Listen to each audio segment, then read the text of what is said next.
Moscow, April 1958. A musical competition was held against the backdrop of a world beset by suspicion and fear. Nuclear annihilation was a constant threat. Then suddenly, from out of the American West, came a long, tall Texan who struck a chord for harmony and friendship. 23-year-old Van Cliburn drew the two nations together in a mutual love of music.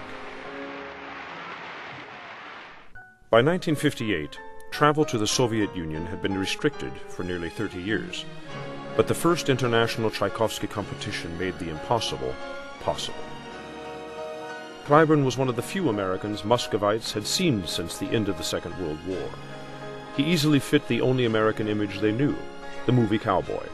He was 6 feet 4 inches tall, as handsome, polite, and modest as Gary Cooper. To Russians brought up in Stalinist repression and secrecy, Cliburn's openness and affability made him as exotic as a creature from another planet.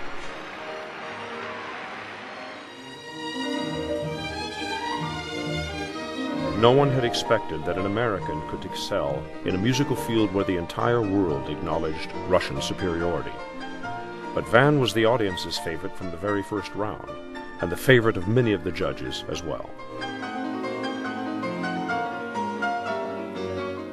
When the jury was ready to name Cliburn the winner, the Central Committee of the Communist Party intervened.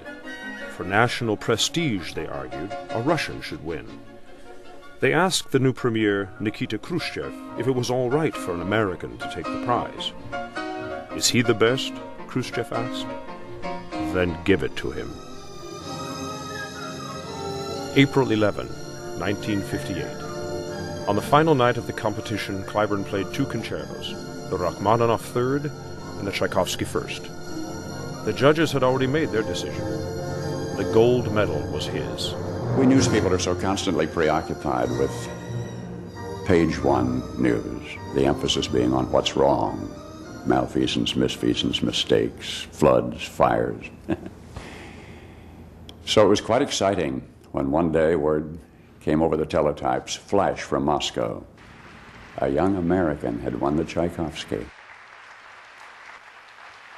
The fact that an American should win the Tchaikovsky contest emphasized to a lot of people that culturally we weren't that far apart. We weren't facing each other across no man's land. He returned to America as the man of the hour. His parents were there to greet him, and so was a crowd of eager journalists. Van, what was your impression of the main feeling, prevailing feeling in the Russian people? Is it fear, optimism, pessimism, or what? They are very warm individuals. They love very strongly. And yes, they're very sincere as a people. As a matter of fact, I couldn't refrain from telling them that they're very much like Texans.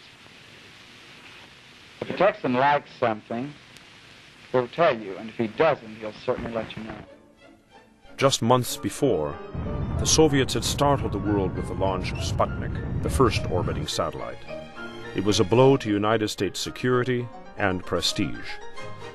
In Van Cliburn, we had our own Sputnik. President Eisenhower quickly invited him to the White House as a symbol of American excellence.